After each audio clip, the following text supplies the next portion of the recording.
4, versículo 3, vemos que nuestro Señor Jesucristo fue llevado al desierto, ¿verdad? Por el Espíritu. Fue guiado por el Espíritu Santo a un momento de prueba, ¿verdad? Vemos que el número 40 representa como una prueba o un juicio. Esto fue antes de empezar su ministerio, sus 40 días y 40 noches, ¿verdad?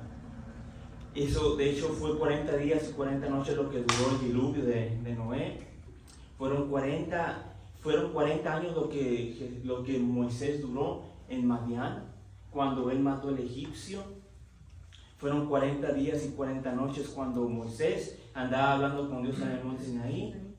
Israel por el desierto pasó 40 años. Los espías para espiar Canaán duraron 40 días y 40 noches. Antes de la liberación del pueblo, ¿verdad? Antes de la liberación del pueblo que estaba bajo los filisteos, antes de que viniera Sansón, de hecho estuvieron bajo el reinado de los filisteos, Israel, por 40 años, ¿verdad? E incluso también estuvo 40 días el pueblo siendo acechado por Goliat, antes de que David llegara a matar al gigante. Y Elías viajó por el desierto 40 días cuando fue, ¿verdad? Cuando Jezabel fue a tentarlo, ¿verdad? Podemos ver que el número 40 representa como una prueba, un juicio, una liberación de parte del Señor, ¿verdad? No es de que necesariamente numerología, pero vemos que el Señor tiene como cierto favor al número 40, ¿verdad? Pero eso es simplemente un dato que quería compartir con ustedes, ¿verdad?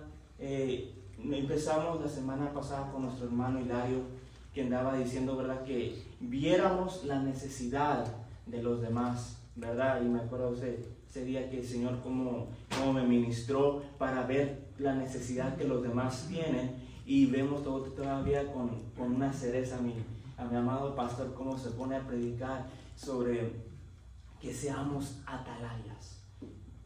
El Señor, a mí me encanta esta clase de mensajes, es un privilegio a mí compartir estos mensajes, ¿verdad? El Señor siempre le ha placido poner esta clase de mensajes a mí, no sé por qué, y me gustaría compartirlo con ustedes, ¿verdad? Lo que el Señor fue que para poder nosotros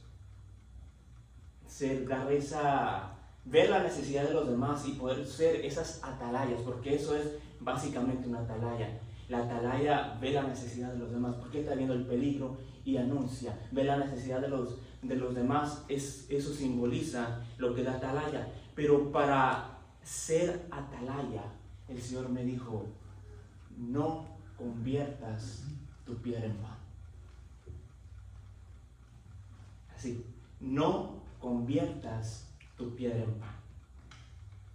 ¿Por qué? Porque así es que nosotros vamos a poder ver la necesidad, vamos a poder ver el peligro, vamos a convertirnos en eso del que el Señor quiere que reconozcamos la necesidad que hay afuera, el peligro que hay allá afuera. Pero es que desafortunadamente muchas veces convertimos esta piedra que tenemos en pan, ¿verdad? Y aquí vemos algo muy, muy interesante. Vemos aquí el enemigo atacando dos cualidades del Señor. El primero que atacó, si eres hijo de Dios, ¿qué va a atacar primero? Tu identidad. Va a poner en duda quién eres tú. Segundo punto, di a esta piedra que se convierta en pan.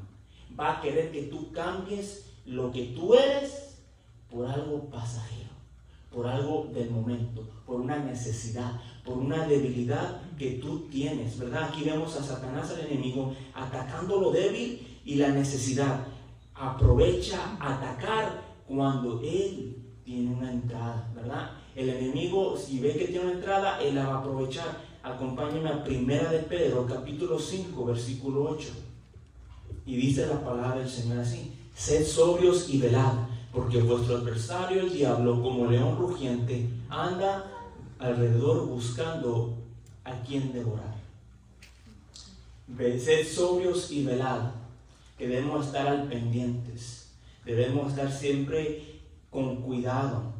¿Por qué? Porque el enemigo está alrededor. Pero si se dan cuenta, aquí la palabra del Señor refiere al enemigo como ¿qué? como un león rugiente, pero aquí nuestro Señor es el león de la tribu de Judá. Él es el único, amén.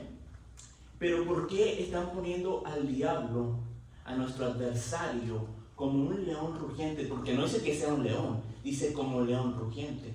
Es que aquí el león tiene una cualidad en el reino animal muy peculiar. El león está escondido esperando atacar a su presa siempre. El león no va a atacar cuando mira que toda la presa está junta. El león es muy astuto. El león se va a quedar ahí a ver a que llegue el momento que esa presa o esté sola o ande débil. Y ahí es cuando el león va a atacar. Nunca hay que sobreestimar a nuestro adversario, porque él nos lleva muchos años ya de ganancia. Él está listo para en cualquier entrada poner en duda lo que el Señor te ha puesto, poner en duda lo que el Señor ya te dijo que hiciera, poner en duda aquel ministerio que el Señor te ha puesto. ¿Pero por qué? Va a aprovechar ese momento que tiene para ir a atacar. ¿Y qué va a hacer? Lo voy a decir todo el culto, hermanos, que conviertas tu piedra en pan. Amén. Y como vemos, esa es una cualidad del león, que es muy paciente para poder atacar su presa. Y es lo que va a hacer el enemigo, va a atacar lo que es tu identidad y tu necesidad. ¿Qué es lo que representa la piedra, hermanos? Amén. La piedra representa a nuestro Señor Jesucristo. ¿Y qué representa el pan? Lo pasajero, ¿verdad? Lo natural. Salmo 118, versículo 22, perdón. Salmo 118, versículo 22.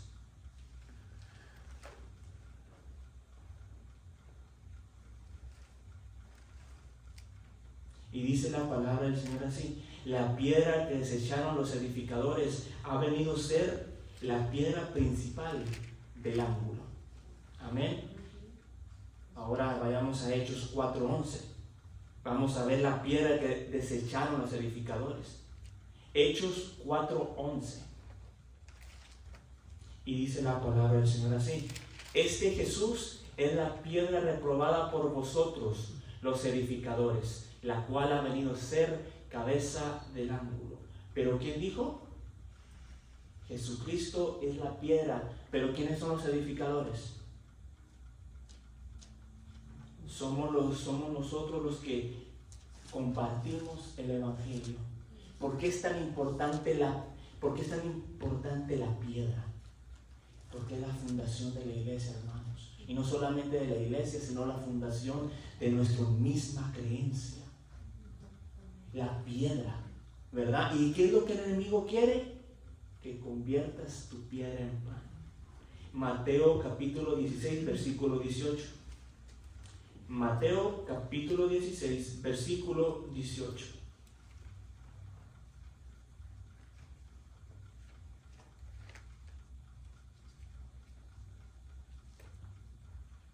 Y dice la palabra del Señor así: y yo también te digo que tú eres Pedro, y sobre esta roca edificaré mi iglesia, y las puertas del Hades no prevalecerán contra ellas. Sobre esta piedra edificaré mi iglesia. Pero dice: y las puertas del Hades no prevalecerán contra ella. O sea que el infierno no va a poder contra la gran victoria que nuestro Señor Jesucristo tiene. No pueden contra su poder, su fuerza, su soberanía. ¿Por qué? Porque Él es el Dios Todopoderoso. Pero si se dan cuenta, el Hades no podrá contra ellas. Dijo que no podrá contra ellas. En ningún momento dijo si nosotros la cambiábamos. Ahí está el problema. Cuando nosotros comenzamos a dudar del poder que tiene nuestro Señor y queremos cambiar esa piedra en pan. Porque aquí la palabra está diciendo que nada va a poder contra nuestro Señor Jesucristo, ni las puertas del Hades prevalecerán contra ellas.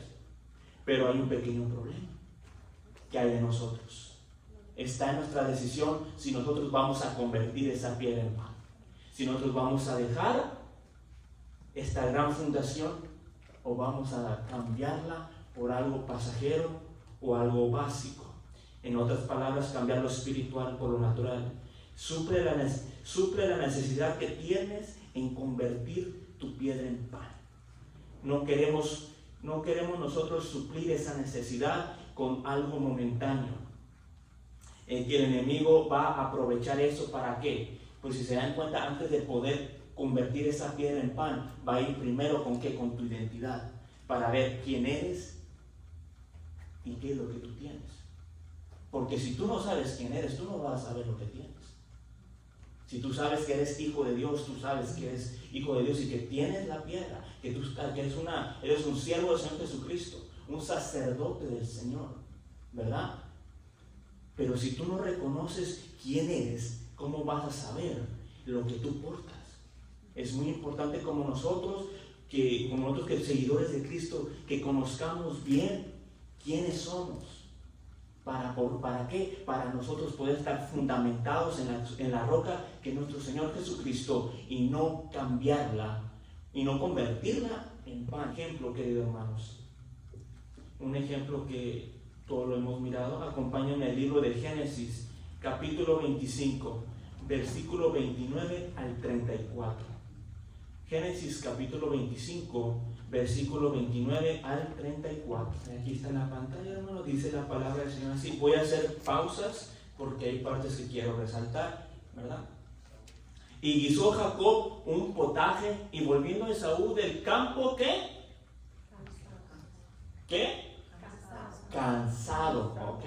Y guisó Jacob un potaje, y volviendo Esaú del campo cansado, dijo Jacob: te ruego que me des de comer de ese guiso rojo, pues estoy muy cansado. Por tanto fue llamado su nombre Edom. Aquí podemos ver que dijo dos veces cansado. ¿Qué es eso? Una debilidad, ¿verdad? Ok, ya reconocimos la debilidad de Esaú. Estaba muy cansado, ¿verdad? Y sigue la palabra del Señor diciendo: y Jacob respondió: véndeme en este día tu primogenitura. ¿Qué le dijo Jacob? Véndeme tu primogenitura, ¿verdad? Está recibiendo una oferta. Ahí está una oferta. Entonces dijo Esaú: he aquí yo me voy a morir, ¿para qué pues me servirá la primogenitura? Una pregunta. Él no sabía lo que él portaba. ¿Para qué me sirve pues la primogenitura si yo me voy a morir? Ahí vemos que le ganó la necesidad y no sabía quién era. ¿Para qué pues me va a servir a mí la primogenitura? ¿Verdad? Y dice la palabra del Señor: y dijo Jacob: júramelo en este día. Y le juró, y vendió a Jacob su primogenitura. Y entonces Jacob dio a Esaú pan y del guisado de las lentejas, y él comió, y él bebió, y se levantó y se fue. Así menospreció Esaú la primogenitura. Repitamos esto. Dice: y él comió, y él bebió, y se levantó y se fue. Él comió, él bebió, se levantó y se fue. Así menospreció Esaú la primogenitura. Vemos cómo aquí no sabía bien quién era Esaú, la importancia de la bendición que él tenía encima por su primogenitura. Dijo: ¿para qué pues me va a servir? ¿Qué pasó primero? Su necesidad hizo que luego él dudara de quién, para qué, pues quién soy, para qué me va a servir la primogenitura, si cuando me muera no me va a ayudar de nada. Pero se le pasó algo a Esaú. Es que la primogenitura no solamente le iba a ayudar a él en vida, sino que también le iba a ayudar en su bendición a los demás. No era una bendición que solamente le iba a aportar, sino que era una bendición que iba a afectarle a las personas que iba a tener alrededor, que iba a afectarle a su descendencia. Y eso es lo mismo que pasa hoy en día. Hay personas que no saben la heredad que les ha tocado. No saben la bendición que tienen hoy en día. ¿Y qué es lo que hacen? Dejan que la necesidad del momento, muchas veces están cansados de la vida. ¿Y qué es lo que pasa? Quieren cambiar lo que el Señor les ha dado por querer salir de ese cansancio. convierten su piedra en pan, venden su primogenitura. Y eso no debe de ser así con nosotros. Esaú no sabía la gran bendición que tenía bajo su identidad. La bendición de Esaú no era solo para sí, sino, como dije, para su descendencia, ¿verdad? Y aquí vemos que, desafortunadamente, vemos a un Jacob sacando provecho, ¿verdad? Sacando un provecho para que yo quiero la primogenitura. Y es algo muy, muy, muy hermoso esto, porque es bonito y feo, pero me gusta la historia de Jacob. ¿Cómo fue? Porque eso es aquí nos enseña una gran historia de los nombres. Perdón que brinque así, pero es que no sé cómo explicarlo. Aquí es como empiezan los nombres a afectar. Vemos a un Jacob tramposo, pero deseando una primogenitura. Dice la palabra del Señor que Dios despreció a Esaú, mas a Jacob amé. ¿Por qué? Porque si vemos aquí a Jacob, está aprovechando la situación para él obtener algo de una manera no correcta, que a Dios no le agrada, ¿verdad? Pero ¿qué vemos? Vemos que el momento que Jacob hace esto, Jacob paga por su engaño. Se tiene que ir y tiene que ir con Labán. Pero ¿qué pasa en el desierto? Él tuvo un encuentro con Dios. Dice, ciertamente, ¿qué dice? Esta es casa de Dios y puerta del cielo. Si yo vuelvo aquí a este lugar, te voy a dedicar mi vida. Él pasó todo lo que tenía que pasar. Pagó lo que tenía que pagar. Miró lo que salía mal, engañar a la gente. ¿Y qué vemos? Luego ya no vemos a un Jacob. Vemos a un Israel. ¿Por qué? Porque venció con el ángel y venció. Ahora él no sacó el provecho de la situación. Él se ganó el nombre. Él se ganó esa bendición. ¿Por qué? Ahora ya no te llamarás Jacob, ahora serás Israel. ¿Por qué? Porque peleaste con el ángel y venciste. Suéltame que raya el alba, no te suelto hasta que me bendigas. Aquí vemos que el nombre de Israel, aquí vemos que él luchó por esta bendición. Pero ¿qué pasó con Esaú? Él la despreció. Mira la gran diferencia. Jacob luchó por esa bendición. Él quiso la bendición de Dios. ¿Y qué nos enseña esto? Que nosotros que tenemos este gran tesoro que el Señor nos ha dado, debemos de luchar por él día tras día. Así como dijo Jacob, no te suelto hasta que me bendigas. No literalmente, hermano, no es nada más ir buscando a Dios por la bendición, sino la bendición de estar en su presencia, la bendición de conocerlo más, la bendición de estar más en la presencia del Señor. Qué hermosa bendición. ¿Se imaginan cómo ha estado Jacob? Estar luchando ahí con el ángel y no te dejo hasta que me bendigas. Es algo muy hermoso y así debemos de nosotros verlos todos los días, estar luchando por esa bendición que el Señor nos ha otorgado. ¿Ven? ¿Verdad? Me encanta como le dije esta historia, como Jacob, y le dije, por eso es tan importante los nombres. Hay que tener cuidado muchas veces con los nombres. ¿Por qué? Porque los nombres siempre van a sacar una parte de nosotros. A mí me encanta mi nombre, Isaac. ¿Por qué? Porque es el que ríe, dice la palabra. Se rió Sara, le sacó una sonrisa a Sara y fue el hijo de la promesa. Está hermoso, a mí me encanta el nombre, o el nombre de David, que mi hermano, si ya sabe mi hermano que le iba a decir. ¿Por qué? Porque el rey David, ¿qué era? Era músico y era rey. Acá nuestro hermano era músico, se dan cuenta, es que muchas veces los nombres, aunque parezca que no, pero tienen poder en uno.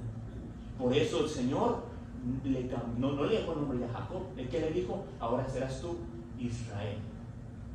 Hay que ver mucho y tener mucho cuidado con eso. Yo por eso, con un pequeño testimonio, mi niño Jaciel, primero le habíamos dicho Isaac. ¿Por qué? Porque fuimos una experiencia en una librería y me acuerdo que era una señora cristiana, que su esposo acaba de fallecer, un pastor, y ella comenzó a sentir la presencia del Señor y le profetizó y le dijo, bendito el fruto de tu vientre. Y salió Jaciel, ¿verdad? En poco tiempo salió Jaciel y por eso le dijimos, no, pues va a ser Isaac, ¿verdad? Dijimos, va a ser Isaac porque fue promesa de Dios. Y al tiempo, ¿verdad? Cuando ya iba a nacer, nació prematuro, mi esposa se iba a morir, tuvo muy muy feo al final. Y gracias, estuvimos clamando, teníamos a la iglesia clamando ese día que todo saliera bien, mientras la pastora se acuerda, ¿verdad? Tuvieron mucho apoyo de los pastores de la congregación y todo se salió mejor. Y ahí fue cuando Dios me dijo, yo andaba leyendo la Biblia y miré Jaciel, la fuerza de Dios. Y ahí fue cuando yo dije, ese es el nombre de mi niño, Jaciel Isaac. ¿Por qué? Porque la promesa y es la fuerza de Dios. Es muy importante, ¿verdad?, que nosotros como cristianos sepamos el poder que tiene. Dice la palabra que el pueblo perece por falta de conocimiento, y nosotros como debemos de empoderarnos de ese gran conocimiento y sabiduría que proviene de la palabra de Dios, y nosotros que debemos de adoptar, ¿verdad?, adoptar de todas estas habilidades que el Señor nos ha dado para ser un pueblo consciente y un pueblo sabio delante de la presencia de Dios, porque tenemos tantas bendiciones de parte del Señor que muchas veces solamente que ni siquiera rascamos lo que es apenas el principio de la palabra de Dios, ¿verdad? Bueno, simplemente un pequeño testimonio, ¿verdad? Salmos capítulo 16, versículo 6.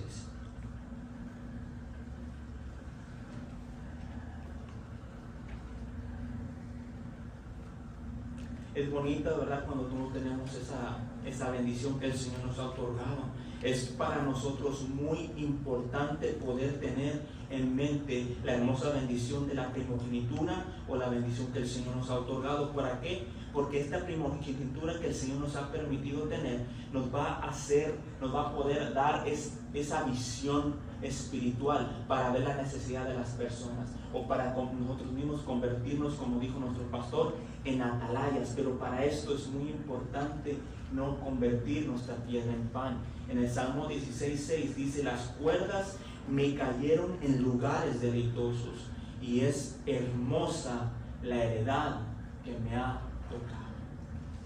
La heredad que me ha tocado. Eso vemos que el rey David, aquí es un rasgo del rey David aquí cuando andaba siendo perseguido, dice aquí, ella dice: las cuerdas me cayeron en lugares deleitosos. Me encanta ese salmo, la verdad, representando, ¿verdad?, como en el altar de uno, cuando venimos a la oración, la presencia de Dios hace que se caigan esas cadenas, esas ataduras, todas las cosas malas que tenemos se van desvaneciendo ante la unción y la presencia de Dios. Pero aquí lo que yo quiero recalcar es la hermosa heredad que nos ha tocado. El salmista había reconocido lo que él tenía. Él sabía que tenía una hermosa heredad delante del Señor. Por eso vemos al rey David desde un principio, que cuando lo ungieron como rey, él nunca se quiso sobrepasar de Saúl.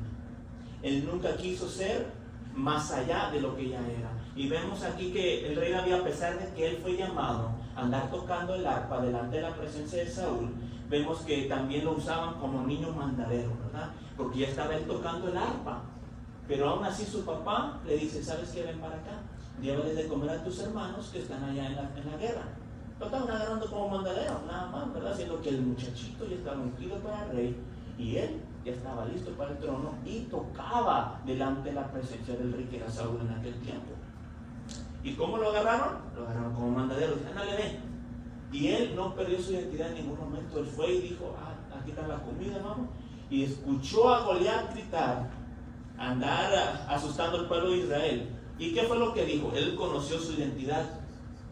¿Quién es este incircunciso que está amedrentando a los escuadrones del Dios viviente? Fíjense nomás, él sabía quién era y él sabía lo que él portaba. Por eso a él ven que lo trataron de callar, y él dijo: no, porque yo sé quién soy y qué es lo que tengo. Querían que cambiara lo que él tenía. ¿Por qué? Por un miedo. Porque dudara que querían que él dudara de lo que él ya sabía, de lo que él ya tenía. ¿Y qué pasó? Él no cambió su ropa, de hecho él la agarró y se la aventó y le dio el gigante con él, con la ropa. Por eso es importante no convertir nuestra piedra. ¿Por qué? Porque si la aventamos con el gigante, no le vamos a dar de comer. Mejor hay que convertirla en piedra y tumbar al gigante. Amén. Un aplauso a la gloria del Señor.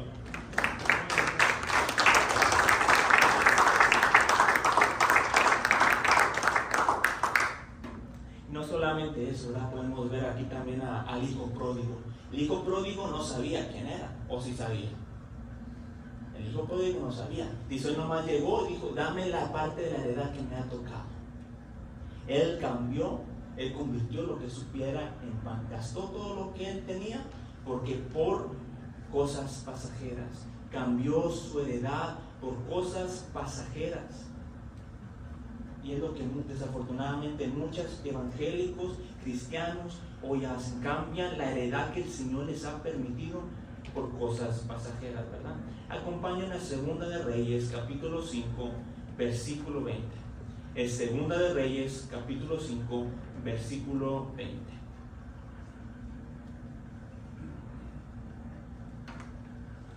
Aquí tenemos otro ejemplo. Dice, entonces Jesse, criado de Eliseo, el varón de Dios, dijo entre sí: he aquí mi señor estorbó a este sirio Naamán, no tomando de su mano las cosas que había traído. Vive Jehová que correré yo tras él y tomaré de él alguna cosa. Aquí vemos a Jesse. Él estaba bajo el cuidado de Eliseo.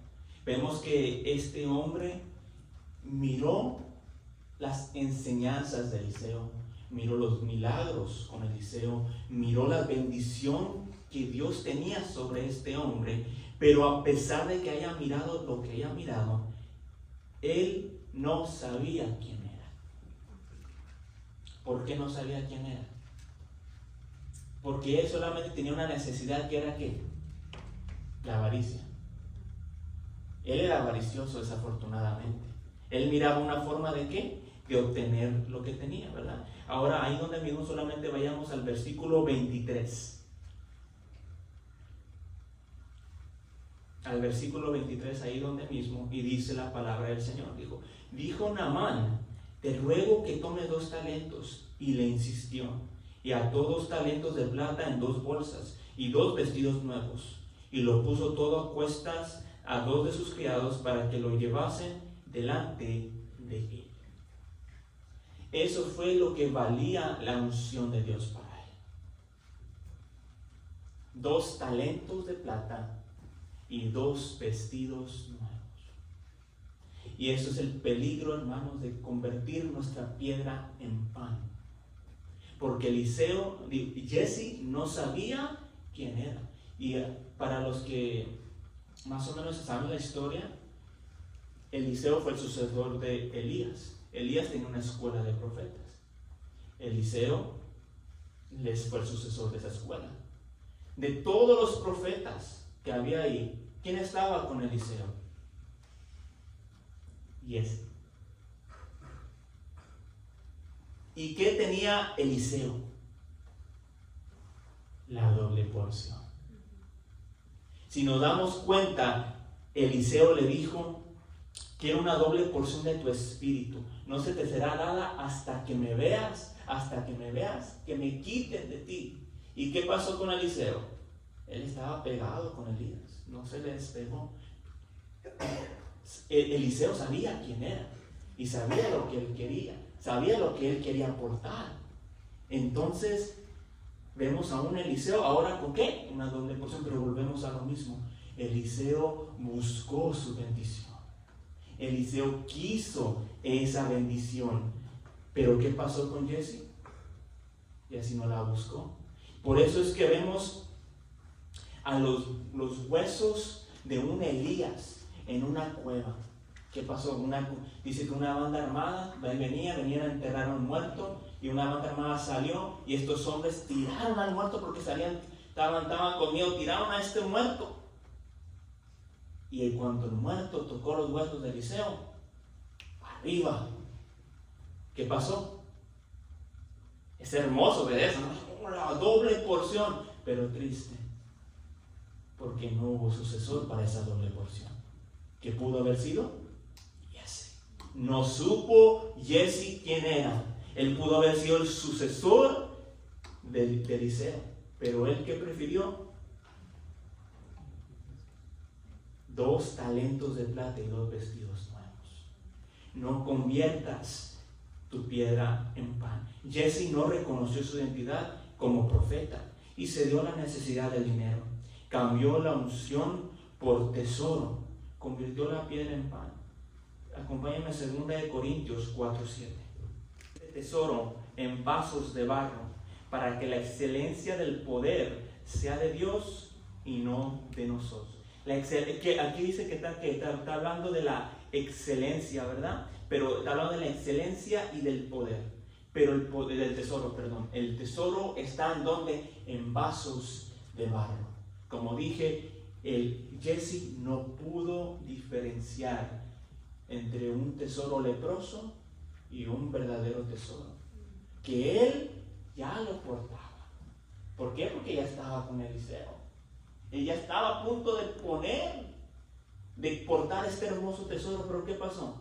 Lo cambió por un tesoro leproso, por un tesoro pasajero, por una necesidad o por una avaricia, por un pecado. Y es lo que tenemos nosotros que tener mucho cuidado con eso. ¿Y por qué? Porque es lo que el enemigo quiere. El enemigo quiere que uno no reconozca la unción que tienes para que tú no mires la necesidad de los demás, para que tú no puedas estarle dando esa palabra de unción que necesitan para que esas cadenas caigan, para que ese velo se les sea quitado, para que ese entendimiento le resplandezca la luz de Cristo. Es lo que no quiere el enemigo, que no reconozcas tu unción, que cambies tu unción por un tesoro leproso. Debemos de saber reconocer que el tesoro que el Señor nos ha dado es más valioso que cualquier cosa en este mundo. Amén. ¿Y por qué? Pero es que tenemos que saber muy bien quiénes somos. No permitir que el enemigo nos ponga duda de quiénes somos. Si eres hijo de Dios, sí somos hijos de Dios. Tener en mente claramente que sí somos hijos de Dios. También para eso se ocupa la unción. ¿Para qué? Para ser atalayas. Porque si no tienes unción, ¿cómo pues vas a poder tú decirle a las personas que corren en peligro? No van a saber que están corriendo en peligro. ¿Por qué? Porque no va a haber unción. Y es muy peligroso porque la unción funciona de dos maneras. La unción te sirve a ti para decirle a los demás que están en peligro, y la unción te va a ayudar a ti para saber cuando tú mismo estás en peligro. Si no vas a ser una atalaya dormida, te va a venir el enemigo. Si no reconoces que el enemigo está alrededor de ti, como dice la palabra, que anda como león rugiente buscando a quien devorar, pero no tiene la unción, tú no vas a poder discernir cuando el enemigo esté cerca. ¿Y cuál es el trabajo de la atalaya? Es decirle a los demás. Pero ¿cómo vamos a decirlo si estamos cambiando la unción por un tesoro leproso? Hay que tener cuidado y dejar que el Espíritu Santo nos esté moldeando, que el Espíritu Santo nos esté hablando, pasar tiempo en la presencia de Dios, pasar indagando en las Escrituras. ¿Por qué? Porque en ellas parece que escudriñando el porque en ellas parece que está la vida eterna. Y no solamente la vida eterna, sino también de ella dice que la palabra es viva. Y si es viva, es que tiene unción dentro de ella. Y esa unción es la que nos va a nosotros ayudar para poder ser esas atalayas, poder ver esa necesidad que los demás tienen. Pero volvemos a lo mismo: no convertir nuestra piedra en pan. ¿Por qué? Es que es necesario no convertirla. No es que el enemigo sabe lo que está haciendo. Sabe, por eso le dijo: convierte tu piedra en pan. Y vemos a otro ejemplo, tristemente, ¿verdad? En Mateo capítulo 26, capítulo 14, Mateo 26, versículo 14, versículo 16. Yo les quiero decir capítulos a los versículos. Y dice la palabra del Señor: entonces uno de los 12, que se llamaba Judas Iscariote, fue a los principales sacerdotes y les dijo: ¿qué me queréis dar? Y yo los entregaré. Y ellos le asignaron 30 piezas de plata, y desde entonces buscaba oportunidad para entregarle. Es triste esta historia, ¿verdad? Aquí este versículo nos muestra muchas cosas. Nos muestra muchas cosas. ¿Por qué? Porque dice: entonces uno de los 12, una persona que estaba pegada al maestro, una persona que caminaba con el Señor, una persona que escuchó las prédicas, que miró milagros, que tuvo tacto con el Señor, un apóstol, pero aún así él no sabía quién era. Desafortunadamente él no supo reconocer la gran bendición que él tenía. Que fue, él era un discípulo y uno de los primeros. Yo siento la gloria de Dios. Hermanos, él estaba cerca con el Señor y aún así no miró quién era él. Su presencia la tenía ahí, y eso podemos ver cómo es el pecado muchas veces, que no queremos soltarlo. Ahí lo tenemos aquí. El Señor nos está hablando. ¿Qué pasa? No lo quiso soltar. Prefirió estar él. Si vemos, y eso le pasó lo mismo a Jesse. La gloria del Señor me trajo esto. Jesse tenía un lugar secreto donde él llevó ese tesoro que nadie sabía. Judas Iscariote también tenía un lugar secreto que no permitió que el Señor entrara. Es donde él agarró ese tesoro y lo guardó. Hay que tener cuidado, que no permitamos al enemigo que ponga en duda quiénes somos nosotros. Judas Iscariote, sin duda alguna, él no supo quién era y convirtió su piedra en pan. Vendió al maestro, ¿por qué? Por 30 monedas de plata. Y es lo que el enemigo quiere. Pero a veces somos tan descarados muchas veces. ¿Por qué? Si se dan cuenta, el siguiente versículo, mira lo que pasa. Dice, y les dijo, ¿qué me queréis dar? Y yo os entregaré. A veces somos así nosotros, hermanos. Vamos delante del mundo y ¿qué me quieres dar? ¿Qué me quieres ofrecer para que yo deje esto? ¿Qué es lo que vale el Señor para nosotros? ¿Qué es lo que tú me quieres dar? Para yo soltar al maestro, para que yo te lo entregue. Si se dan cuenta, ¿qué dice? Para que yo lo entregue. En ningún momento dice que el infierno pudo contra él. Para que nosotros lo entreguemos. Un beso traicionero. Después de todo lo que el Señor ha hecho por nosotros. ¿Qué quieres? ¿Qué me das? Y yo te lo entrego. La roca. ¿Qué quieres? Aquí está. Así somos muchas veces. Tenemos al Señor y muchas veces por un momento de flaqueza, un momento de necesidad. Póngalo como quiera. Así lo ponemos en charola de plata, no luchamos. Es una lucha constante la carne. Es una lucha constante el ser cristiano. Es una lucha constante, pero no hay que darlo en bandeja de plata, hermanos. ¿Por qué? ¿Qué quieren? Aquí se los entrego. ¿Qué me van a dar? Aquí está. No hay que ser rápidos. Nosotros hay que luchar por lo que el maestro le costó. Le costó sangre, le costó sudor. En carne propia experimentó el miedo. Maestro, Señor, si puedes, pasa esta copa de mí. Y nosotros, ¿qué me ofreces? Eso duele, me duele. Porque si no voy a decir yo soy el cristiano perfecto, no. Porque a veces estamos en esa situación, hermanos, y claudicamos. Andaba yo leyendo hace poco, decía, si no quieres caer, no andes en lugares resbalosos. Yo me quedé como que sí, cierto, si no queremos fallarle al Señor, ¿qué hacemos yendo para allá si sabemos que hay algo que nos va a estorbar? Que, no, es que a mí no me pasa nada, es que ya superé de eso. Mentiras del diablo.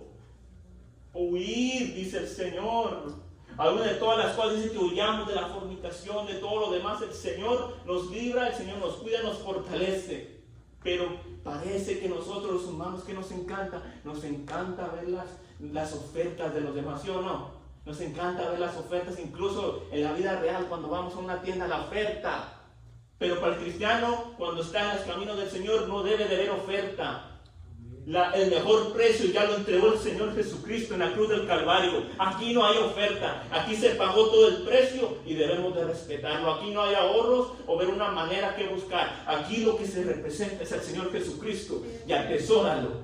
¿Por qué? Porque no hay que cambiar esta piedra por pan, por algo pasajero. Amén, hermanos. En gloria a Dios. Efesios capítulo 2, versículo 10. Efesios capítulo 2, versículo 10. Efesios 2, capítulo 10. En aquel tiempo, porque somos hechura suya, creados en Cristo Jesús, para buenas obras, las cuales Dios preparó de antemano para que anduviésemos en ellas. Somos creados a la imagen del Señor.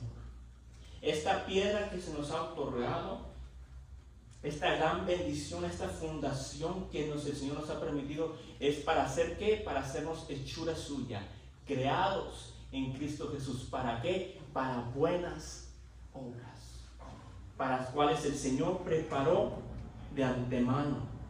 ¿Y por qué? Pero este es el peligro, hermanos, de nosotros no reconocer quiénes somos. Somos hechura del Señor Jesucristo, creados.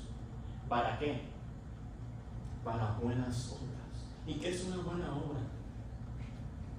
Una buena obra es saber, es suplir la necesidad de tu hermano, suplir la necesidad de los demás que están allá afuera, que no conocen, que no saben la necesidad, la falta que tienen. Eso es una buena obra. Pero dice el Señor que las preparó de antemano. Nosotros vamos a decidir si vamos a andar en esas buenas obras. Y no solamente no solamente que nosotros podamos ver esa necesidad, sino que también el hombre puede ver el peligro. Debe ser que atalaya. Esa es una buena obra. Cuando tú miras a alguien que está a punto de ser atropellado, ¿qué vas a hacer? ¿Verdad que uno no se va a quedar ahí parado viendo nada más que venga y le pasa algo? ¡Hey! Viene un carro, muévete, o uno mismo se lanza. Es una buena obra. Esa es la visión espiritual que todos debemos de tener. ¿Qué es la visión espiritual? Viene a través de la unción, viene a través de estas buenas obras que el Señor ha preparado para que nosotros anduviésemos en ellas. Pero lo importante es aquí, para si nosotros queremos andar en estas obras, dice ¿por qué? Porque somos hechura suya. Hechura suya, creados en Cristo Jesús. ¿Creados en qué? En Cristo Jesús. Acompáñenme a 2 Corintios 3:18. 2 Corintios 3:18.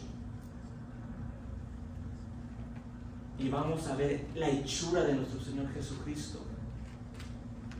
Dice, por tanto, nosotros todos, mirando a cara descubierta como en un espejo la gloria del Señor, somos transformados de gloria en gloria en la misma imagen, como por el Espíritu del Señor.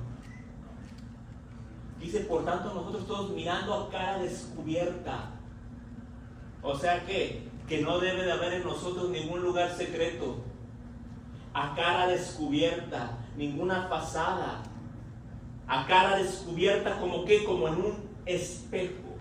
¿Qué es el espejo, querido hermano? ¿Qué es lo que representa el espejo? El espejo, ¿qué miramos? ¿Miramos una copia o un reflejo? Miramos un reflejo. No miramos una copia. Una copia es una persona que mira y imita. Aquí nos está diciendo de un espejo, la gloria del Señor. Si nos está hablando de un espejo, es que no quiere que copiemos al Señor. Quiere que seamos un reflejo. No copiar lo que el Señor hizo, reflejar lo que el Señor hizo. No copiar el amor, ser el amor que el Señor tiene. No copiar la palabra, no copiar el Evangelio, ser el reflejo del Evangelio que el Señor predicó. no es de copias. Dice la palabra del Señor que el Señor va a venir y a buscar a los suyos. Desafortunadamente, hermano, no nos va a buscar a nosotros, va a buscar a la imagen de Cristo que tenemos en nosotros. Es la imagen del Señor Jesucristo la que nosotros tenemos adentro, que el Señor va a venir a recoger. Pero si el Señor no encuentra esta imagen, ¿qué va a pasar con nosotros? Nos vamos a quedar.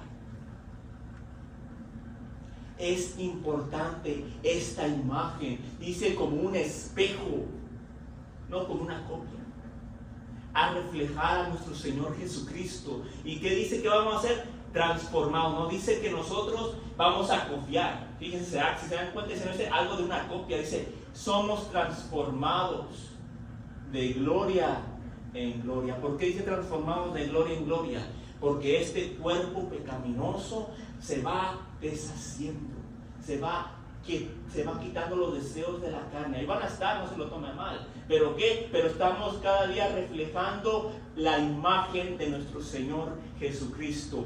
Reflejando y vamos siendo transformados de gloria en gloria. ¿Por qué de gloria en gloria? Porque nos vamos acercando más a Dios. Entre más gloria, más en gloria vamos. Eso es el punto. No es riqueza, no son carros. No piense como mucho el evangelio de la prosperidad. Eso no es de gloria en gloria. La gloria en gloria es entrar más y conocer más al Señor. Eso es la gloria y la gloria. Más experiencia tenemos, más nos juntamos. La gloria en gloria la experimentó Moisés. Moisés, saliendo de la presencia, él estaba de gloria en gloria. Ese hombre reflejaba el resplandor de nuestro Señor. Así nosotros también debemos de ser. No cambiar esta piedra en pan, sino que transformarnos nosotros en la imagen de nuestro Señor Jesucristo, ser el reflejo. Así como el diablo vino y lo tentó, de la misma manera nosotros debemos de hacer. Apártate de mí, porque no solo de pan vivirá el hombre, sino también de toda la palabra que sale de la boca de Dios. Pero ¿qué? Es el reflejo, no una copia. Debemos ser transformados. Y dice que, si nos damos cuenta, dice en la misma imagen. En la misma imagen. No copia, en ningún momento dice copia. Dice la misma imagen del Señor. Y luego nos dice la respuesta. Nos dice por qué. Como por el Espíritu del Señor. ¿Quién es el que nos ayuda a ser transformados? El Espíritu del Señor, que nos va transformando de gloria en gloria. Entre más nos metemos con Dios, más estamos de gloria en gloria con Él, conociendo al Señor. Y es lo hermoso que caminar de gloria en gloria, hermanos. Estamos conociendo más y más al Señor. Pero eso es lo que pasa hoy en día, hermanos, desafortunadamente. Parece que no, pero es un llamado de Dios. Queremos nosotros ayudar a la gente, como dijo nuestro hermano, hermosas prédicas. Ve la necesidad de ser atalayas.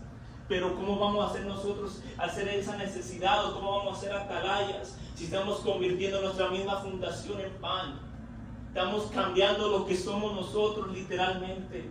¿Por qué? Porque dice que todas las cosas fueron en Dios, para Dios y por Dios. El enemigo sabía lo que estaba haciendo cuando le propuso todas esas tentaciones a nuestro Señor. Dice que Él es astuto. Él no iba a perder su tiempo con alguien. Él sabía que podía hacer caer al Señor, desafortunadamente. ¿Por qué? Dice la misma palabra que Él vino en cuerpo de carne, con las mismas debilidades y pasiones que nosotros tuvimos. Él sabía que si lograba hacer que el Señor pecara, ¿qué pasaba? Entraba la muerte.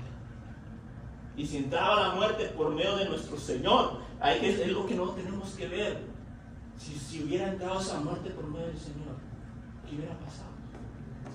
No hubiera vida. O sea, ese es el amor de Dios. Él estuvo a punto, hermano. O sea, esa no nos que haya fallado, sino simplemente que Él estuvo así de expuesto al pecado. Y nos enseñó que se puede decir que no. Nos enseñó que con el poder del Espíritu Santo podemos vencerlo. Cuando justamente sabemos nosotros que nos va a durar, que nos va a atacar, justamente porque sabemos que ahí flaqueamos. ¿Qué dijo el Señor? Cuando le vino a ofrecer todo, porque para eso vino el Señor, para salvar los reinos del mundo. Dijo, si postrado me adorares, te entregaré todo. Los reinos, los imperios, todo del mundo. Pero solo si postrado me adorares. Lo que Él vino a rescatar, se lo vino a adorar, se lo vino a poner en charola de plata. Dice, si tan solo tú, postrado me adorares. ¿Qué dijo el Señor? Hermanos, ahí está poderoso porque dijo el Señor, apártate de mí, Satanás. Él sabía quién era y sabía la misión que tenía. Apártate de mí, Satanás, porque escrito está, que solo a tu Dios adorarás. ¿Se dan cuenta?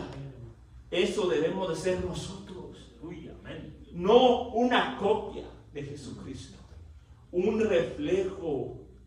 Es difícil, yo sé, hermanos. Yo estoy también en carne y hueso y tú también paso lo mismo.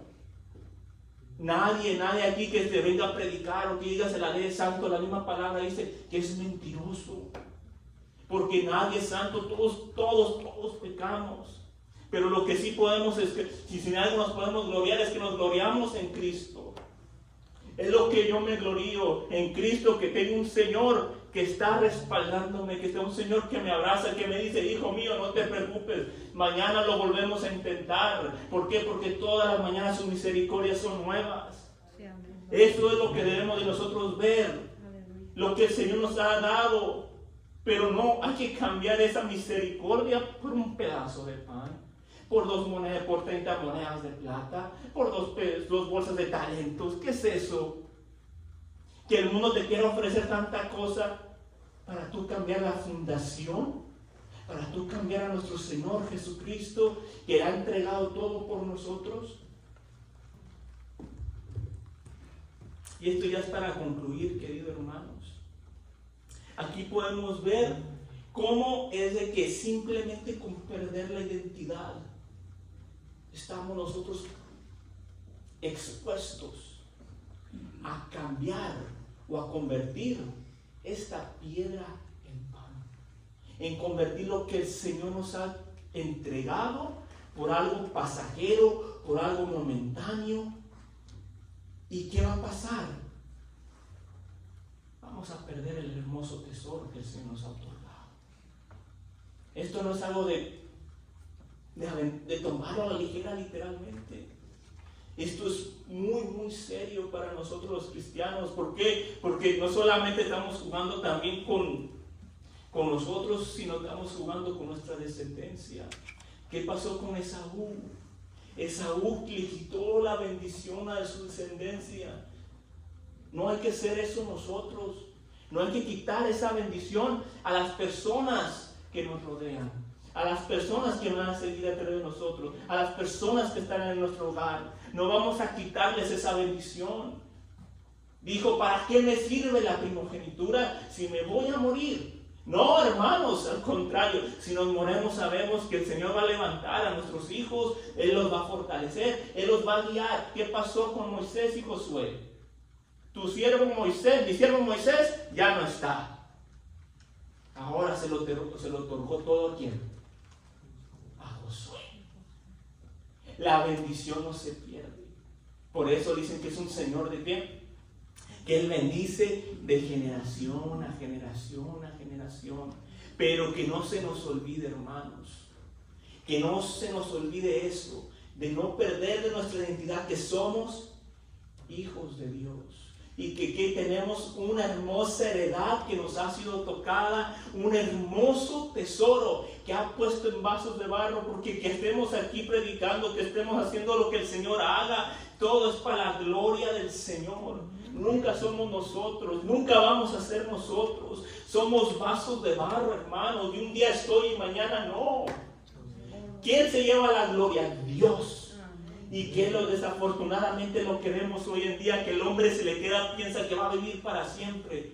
¿Y qué? Y cambiar, convertir esa piedra en pan por algo pasajero que al final de cuentas ni a la tumba se lo va a llevar. Se va a quedar aquí y las cosas del mundo, ¿qué? Los deseos y las cosas del mundo pasan. Pero la palabra del Señor permanece para siempre. ¿Por qué? Porque es viva y es eficaz. Es la esencia de Dios. Su palabra, ¿qué hizo? Su palabra creó. Su palabra dio vida. Su palabra, hermanos, está plasmada en esa hermosa Biblia, pero no solamente se queda ahí. Cuando el oyente la oye, la vive. Cuando el oyente la comienza a leer, la comienza a sentir. Cuando el creyente comienza a tener esa vida de indagar la palabra del Señor, hermanos, literalmente esa palabra nos comienza a rodear. La misma presencia del Señor está con nosotros. La misma presencia de Dios, su esencia. Hay que recordar esa palabra que dijo, que le dio todo a lo que vemos vida, a lo creado, a lo visto y a lo no visto. ¿Por qué? Porque de la existencia vino de lo que no se veía. Fueron las palabras del Señor.